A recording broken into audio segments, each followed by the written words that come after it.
Welcome to Ignite Your Confidence for women in leadership who want to speak up and stand out. I'm your host, Karen Laus. Here you'll get all of the tips and tools that you need to stand out with unshakable confidence. Let's dive into today's episode. Well, I'm very excited to have Ruth on the podcast today. And as I love to do with my guests, I love to have them introduce themselves. So, Ruth, tell us more about you. Sure. I am Ruth Rathblott. I am a speaker, author, and an expert on diversity and inclusion. And Karen, I use my hand as a tool to talk about disability and expanding the conversation on diversity. Love it. So tell more about that. Give us a story. I work with organizations and I use my limb difference, my disability, Karen, as a tool to unlock people in terms of the things that they're hiding. Because what I found is that so many of us are hiding parts of ourselves as we go through our personal lives, as in the workplace, and even in leadership roles. And so what was interesting, this wasn't always kind of my forte. I was a CEO of a nonprofit organization, had spent my years in leadership roles at nonprofits, and kind of thought that was where I would end up, basically from cradle to grave. Like that's where I was going to spend my time. And at one point, a few years ago, I was in a conversation about diversity and leadership. And I asked a naive question at the time, which was, do you see me as diverse? And the answer back was, well, you're a woman. And while I definitely respect that race and gender and sexual orientation are conversations around diversity and really important lenses, it begged the question for me, what about my disability? Mm. And the answer back to that was, oh, we don't see you like that. And I had to take a pause Wow. and think, it's not that I want to be seen like that. I want it to be acknowledged as part of diversity. Yes. And I started to reach out to some of my corporate partners where I had done a lot of fundraising and had been on DEI panels. And I started to ask them about how they were defining diversity. And what I kept running into was really mirrors the statistic that's out there, which is 90% of companies are definitely engaged in diversity, equity, and inclusion work. And only 4% of those companies include disability in that conversation. Really? Yeah. Why is that? Because I think there's a few things. One is disability is the last frontier in the diversity conversation. I think that race and gender and sexual orientation have been important pillars to really start the conversation. I think, with the death of George Floyd and Black Lives Matter movement, I think there was definitely a space to reignite DEI in corporations, and they needed a space to start with. I think disability has been left out for a couple of reasons. I think it's very hard. What I find a lot of times in companies is that people don't even want to use the word disability for fear of saying something wrong. I think a lot of people hide their disability because for fear of judgment, of ability or rejection, or thinking someone's going to be high maintenance if they have a disability because they'll need extra accommodations. And I think the other piece is that some of us don't realize we've made it work for so long. We've hidden that part of ourselves that we don't actually own having a disability. I know for myself, I spent a really long time. First, I spent 25 years hiding my hand. And then I also spent time not associating or not wanting to be seen as having a disability because I didn't understand the word. And so I think that's a piece of why we haven't included disability. Wow. So tell us more about the hiding part for you, because that's a long time to be 25 years is a long time. So tell us more about the why behind that. And then how did you decide to unhide? Sure. And it's really interesting because the decisions that sometimes we make, Karen, early on in our lives are the ones that impact us throughout our lives, and they're hard to get out of, right? The Yeah. stories that we tell ourselves. And so I remember being 13 years old, heading to a new co-ed high school, and I got onto the yellow school bus that day, and someone, you know how kids check each other out, and I was Yeah. worried and nervous, right? And I was thinking, "Oh, are they gonna be my friend? Am I gonna fit in?" And then one person who got on that bus stared a little bit too long. And I started to feel self-conscious about my hand because I thought they were looking at my hand. And so I made an impulsive decision that bus ride to tuck my little hand into the front pocket of my jeans. And it was supposed to be just for that bus ride, just so I could kind of get through the bus ride. And then it lasted the first week of school. And then it lasted the first year. And you tell yourself, well, and you almost beat yourself up because you say, well, I have to be different. I have to change this. I have to stop hiding. But I couldn't stop hiding. As many times as I told myself, you're going to college. Nobody knows you there. Start fresh. Mm-hmm. I kept in the patterns that I had developed of hiding. And so that pattern of putting it in my pocket, of wearing longer sleeves so no one would see it, of hiding it, tucking it under bags, it became my life obsession of just hiding. I had really written a story that this was something to be embarrassed and ashamed about. And so I held that story for 25 years. And it was definitely exhausting and it was lonely for sure. Wow. Yeah. And so, you go through moments in time where you keep thinking you're going to change it up. And what I have found in both my research and in my own writing, I wrote a book recently that went into my narrative around this idea of hiding and what allowed me to start unhiding. And I will say for me, it was allowing one other person in to start to share my secret with so that I could say, hey, I've been hiding. I think my hand is ugly. I think Mhm. I'm ugly. And Wow. that person allowed me to literally the first thing they did was to help me stop hiding it by starting to look at it, starting to touch it. I hadn't done that before. I had had it buried so deep in my pocket that I never actually looked at it or touched it. And I definitely didn't allow others to do that. So Wow. that keeps the narrative going. And so letting one other person in for me was the start to testing the waters of what it would be like to start to unhide. And little by little, I started to let other people in because of that, because I learned to love myself. That's really powerful. It makes me think about the power of connection, of someone joining you in the journey and that you were brave enough and showed that vulnerability. And it's such a great reminder for everybody listening. If you take that one step, all it takes is one step as a start. One Yeah. step. You're absolutely right. The key to connection, which is what we all want at the end of the Right. day, the key to connection is unhiding. It's Mhm. allowing people to see the things that we've made up in our head as flaws that are actually the gifts and those things that make us unique. And so it starts with one person. I'll say it's interesting. A few months ago, I was in a conversation with someone about this idea and this concept of hiding. And they basically said, oh, well, I'm not hiding anything. And I said, that's great. Good. As we talked more, they said, oh, well, if that's how you're defining hiding, then I definitely hide parts of myself. This person said, Mhm. at work, I am on Zoom calls. I give my opinion to everything. But there are some things that people don't know me about me in terms of my physical health, because I was hired during Zoom, and so no one knows this part of me. I'm Wow. mobile.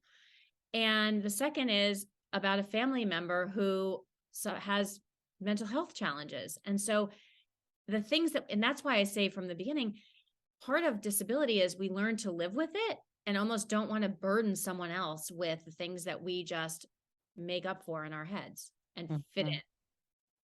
Yeah, and isn't it fascinating? I love what you said about makeup, that we make up these things in our heads. And I was talking with somebody today who was hesitant to ask someone for help, but specifically to ask about sharing the positive qualities that they see in her. It's one of the exercises that I give my clients. And she said, I don't know. At first, she told me, well, I just didn't have time to do it. And I was thinking, okay, I'm sure there's more to it than that. You've done plenty of other things since I saw you a week ago.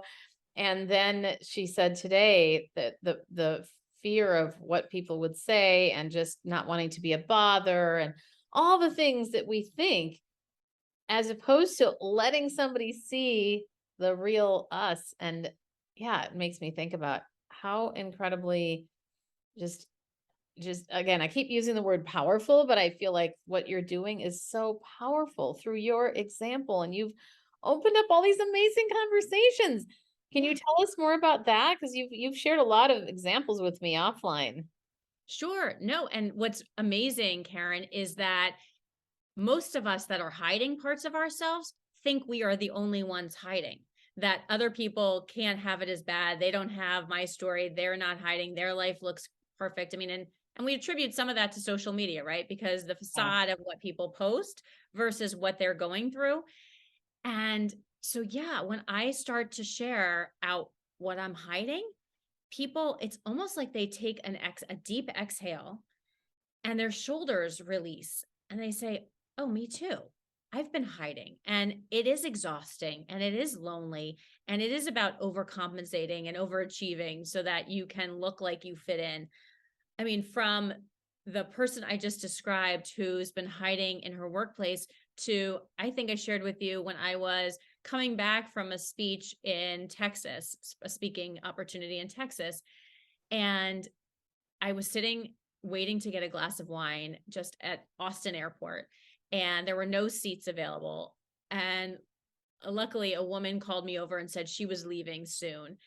And we sat down and we started talking. And the person next to us at the table was, those people who listen in when you're talking, and you're like, I know they probably want to join this conversation because they're a Yes. little like leaning. And I said, do you want to join us? And they said, yeah, everything that you're talking about is part of my life. And they started crying because they said, I've been hiding a huge part of myself. It's why I actually moved, but I want to get back on track so that I don't have to hide anymore because it is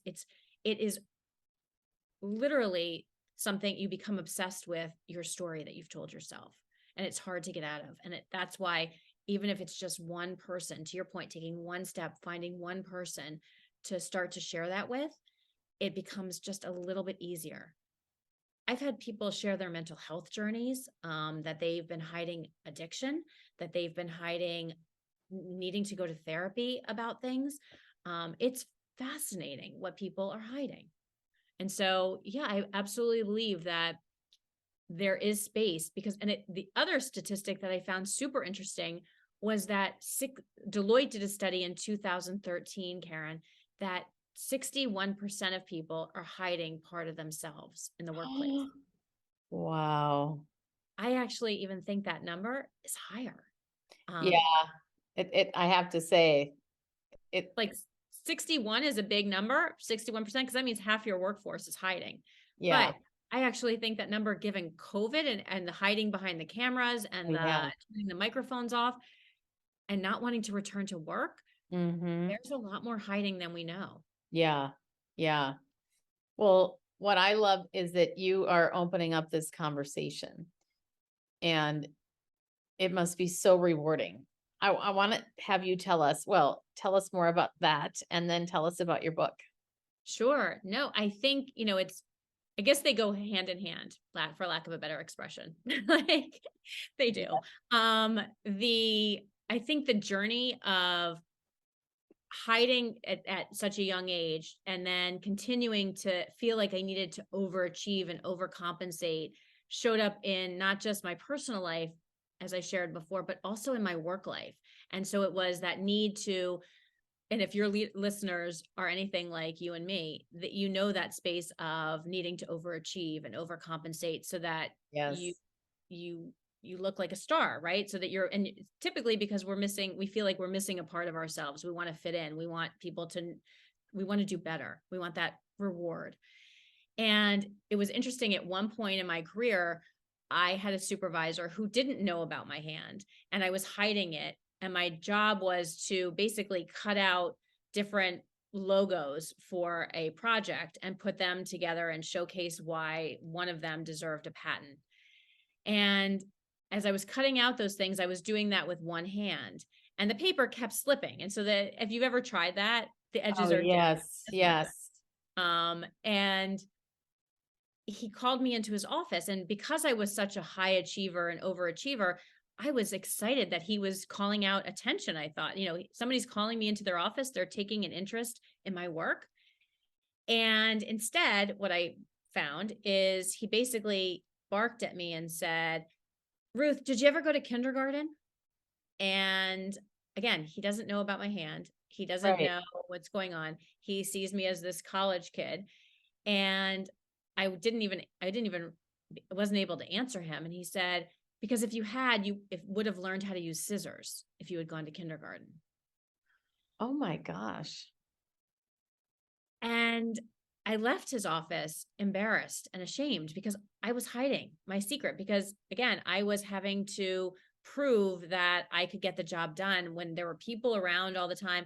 And so I had to come up with creative solutions on how to figure out not how not to quit that job or how not to get fired. Oh And my. I did, but it made me think like I don't want to live like this in terms of work. And again, it wasn't I give him some credit because it wasn't his fault that he didn't know. Most of us don't know what people are carrying, right? Right. It's so true. However, he could have been more supportive, like just to say, like as a supervisor, right? He could have said, I'm wondering what's going on. Where do you need support? Like this doesn't seem like your work. Right. Um, That's kind of what I thought you were going to say, honestly. no, no, I didn't. I So, had to find, I mean, I had to use huge law books to hold down those pieces of paper because I was not giving up hiding at that point. Like I was too wow. far and too deep. And I mean, I went down and found the archived basement because nobody was around there. I found empty conference rooms. Like I had to figure it out. People left at 5:30. I stayed until 8 so I could get work done. Oh, That's how I was overcompensating and overachieving.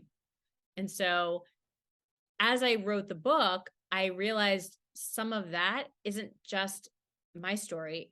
It's actually universal because what I've realized is that this hiding piece is universal. And so as in what I do in single-handedly is I share my journey of hiding to unhiding and what helped me move forward and accept myself. And we talk a lot about this, right? Finding our voice and accepting ourselves. And that's what writing a book definitely did. And that's what sharing my story does for me is it allows me to create a space where other people can feel like they can unhide.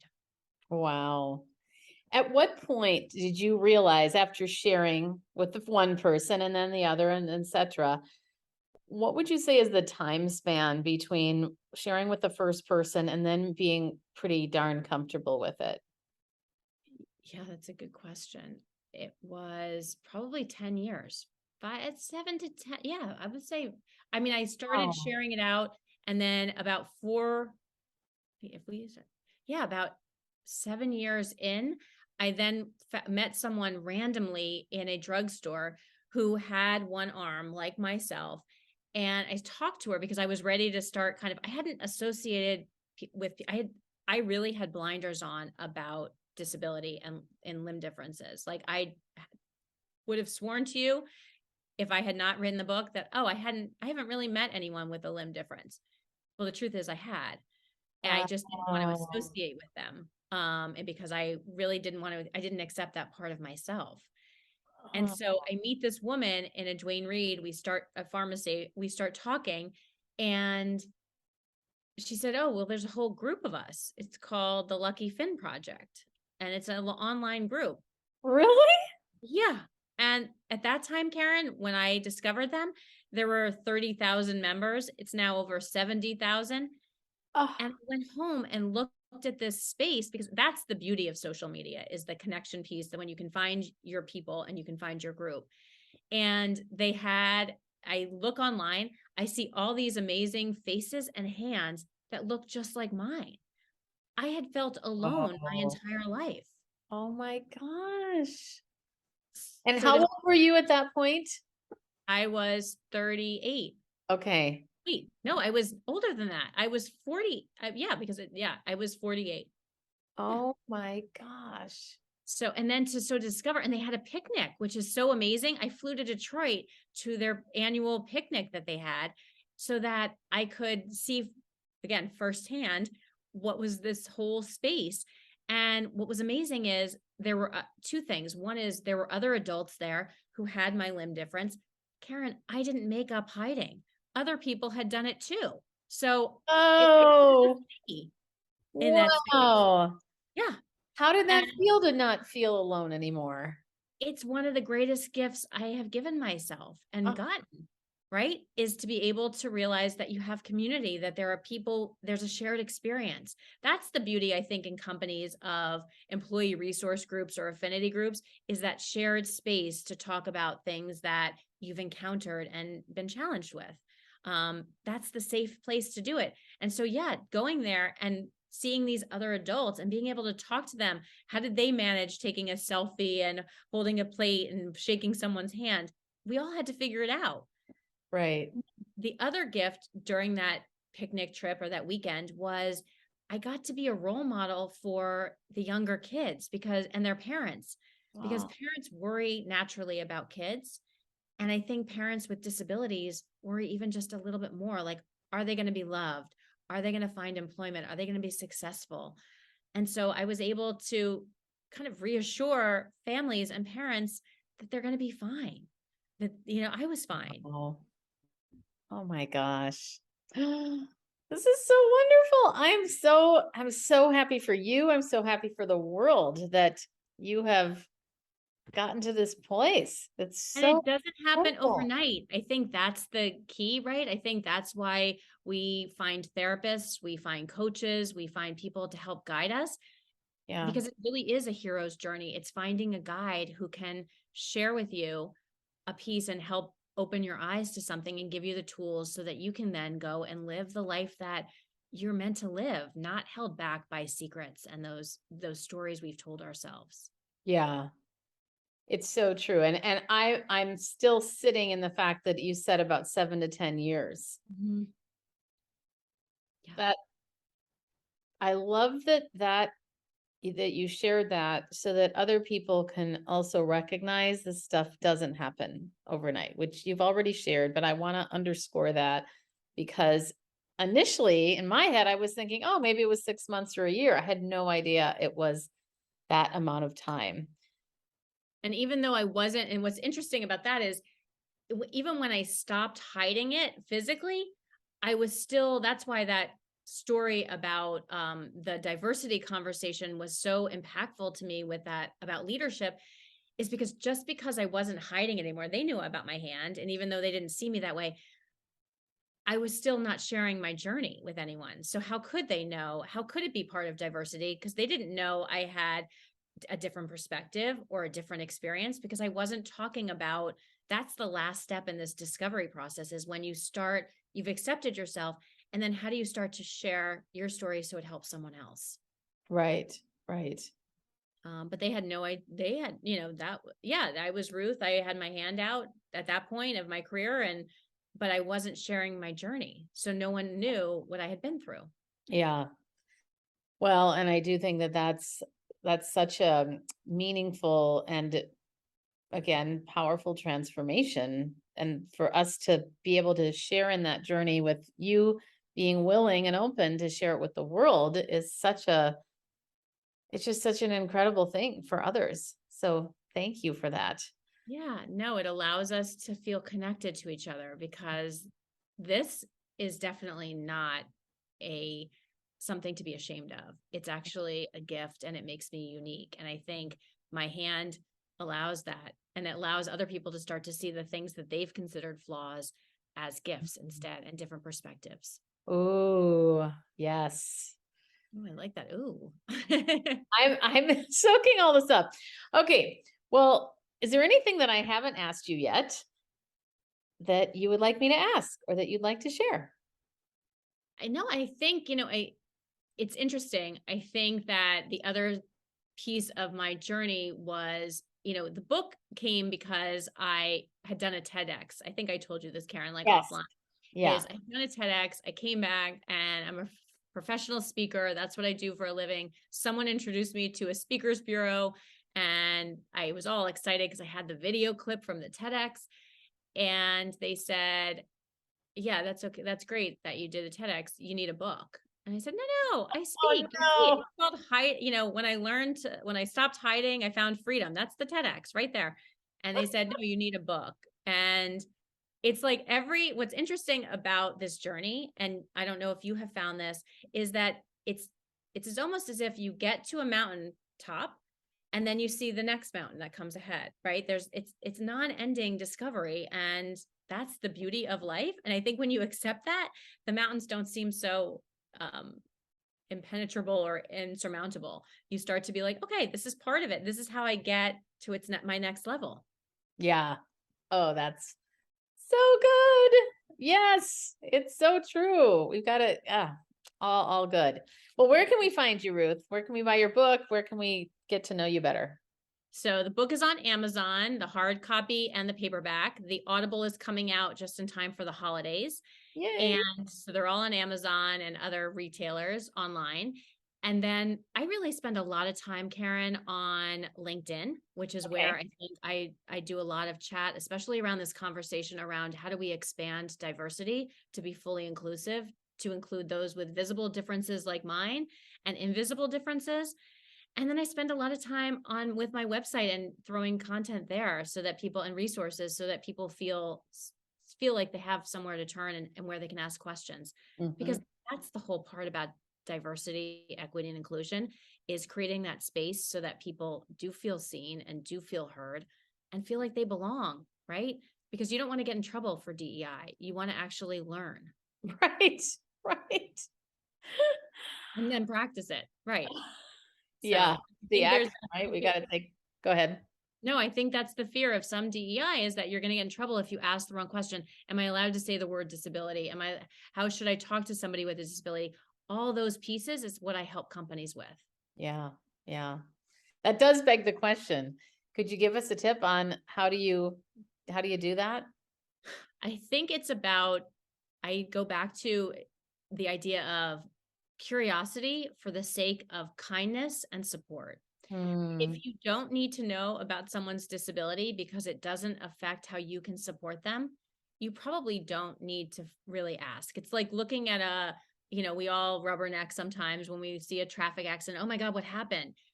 Unless we're offering support and kindness, we probably don't need to ask. So thinking about that, I'm someone who loves it if you ask me about my hand. I Mhm. also realize that there are people who don't. And Mm. so it's being okay with if somebody says, I don't want to talk about it, or I wish you didn't ask, or is it to be okay with that and respect that that's a boundary and that Yeah. there are boundaries around disability. And it's up to the person on how they want to identify and how they want to talk about it. I have had people reach out and grab my hand when I've told them without permission. Oh, wow. And That's that's a blurred boundary, right? So it's respecting how would you want to be treated? Thinking about again, what's the space for curiosity when it comes to support and mhm, doing it with kindness? Why do mhm. you need to know and what's important? So how can you help someone? Because just like that supervisor who didn't have an idea about it, all he had to do is just say, "How can I support you?" And then I would have known to be able to go back that that was a safe place to talk about it. Yeah. And I think, Yeah. sorry, I was going to say, I think also leaders have an opportunity to be vulnerable and almost role model what it's like to share parts of themselves that way. So that employees can find that safe space. And it's a two-way street. Leaders need to be vulnerable and employees need to meet them there. Yeah. That Yeah. safe space is created. Absolutely. Well, Ruth, it's been so fun to have this conversation. Again, I love what you're doing and can't wait for more people to know more of you and take that into their workplace and personal lives as well. So thanks for No, being here thank today. you. Thank you, Karen, for allowing me the opportunity to amplify this message and talk about single-handedly. Yeah. Yes, you're welcome. That's a wrap of another episode of Ignite Your Confidence. I'm your host, Karen Laus. Thank you so much for listening. If you love today's episode, please subscribe and leave a review. It helps other people find the podcast faster, and it certainly helps me. If you're interested in more tips and tools around confidence, please join me over in my Facebook group called Ignite Your Confidence with Karen Laus. Remember, you too can stand out with unshakable confidence.